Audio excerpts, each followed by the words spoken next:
മീൻകാരന്റെ പൂച്ചക്കുറിഞ്ഞാര്. നല്ലൊരു മീൻകാരൻ കള്ളിമുണ്ടെടുത്ത് മുറിക്കയ്യൻ ബനിയനിട്ട് ചിരിച്ച്.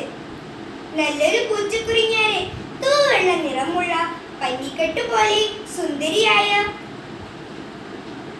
മീൻകാരന്റെ cycle bell കേട്ടാൽ എവിടെയുണ്ടെങ്കിലും ഓടിയെത്തും. ബഹളം വെക്കാതെ ആക്രാന്തം കാട്ടാതെ അടുത്തെവിടെയെങ്കിലും അടങ്ങി നിൽക്കും. ആളൊഴിഞ്ഞാൽ മീൻകാരൻ മീനൊരെണ്ണം എറിഞ്ഞുകൊടുക്കും.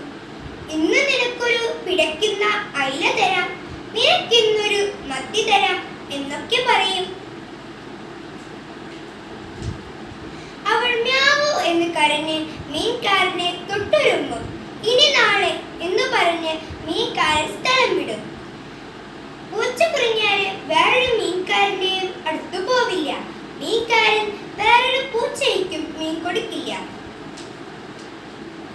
പോകെ പോകെ പൂച്ചക്കുറിഞ്ഞാരെ കാണാതെയായി. എത്ര ബെല്ലടിച്ചാലും അവൾ വരാതെയായി.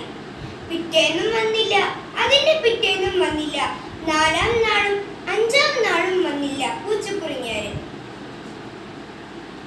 പൂച്ചക്കുറിഞ്ഞാർക്ക് എന്തു പറ്റി കാണുമോ? മീൻകാരൻ പലയിടത്തും തിരക്കി നടന്നു.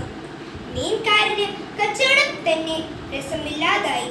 കടപ്പുറത്ത് സങ്കടപ്പെട്ടിരുന്നു മീൻകാരൻ. അന്നും മീൻകാരൻ ബെല്ലടിച്ചെത്തി. അപ്പോഴതാ ഓടി വരുന്നു പൂച്ചക്കുറിഞ്ഞാര്. തന്റെ സുന്ദരി പൂച്ചക്കുറിഞ്ഞാരെ തന്നെ. മീൻകാരന്റെ മുഖത്ത് സൂര്യൻ ഉദിച്ചു. പൂച്ചക്കുറിഞ്ഞാര് മുമ്പേ 5-6 കുഞ്ഞുങ്ങൾ വാലേ വാലേ. പൂച്ചക്കുറിഞ്ഞാരെ, നീ ഇത്ര നാളും എവിടെയാ പോയത്? ഇതെന്റെ പൊന്നു മക്കളാണ്, ഞാനേ ഇവരെ പ്രസവിക്കാൻ പോയതാണ്. ഇന്നത്തെ മീൻ മുഴുവൻ എന്റെ പൂച്ചക്കുറിഞ്ഞാർക്കും മക്കൾക്കും ഉള്ളതാണ്. വയർ നിറച്ചു തിന്നോളൂ. മീൻകാരൻ മീൻകുട്ട ചൊരിഞ്ഞിട്ടു. വലിയൊരു മീൻ കൂമ്പാരമായി അവിടം.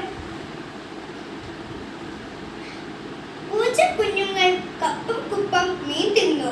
വയറ് നിറഞ്ഞതും അവർ തല കുത്തി മറിഞ്ഞു. പൂച്ചക്കുഞ്ഞിനാർക്ക് വിശന്നതേയില്ല. മീൻകാരന്റെ മനസ്സും നിറഞ്ഞു. നന്ദി.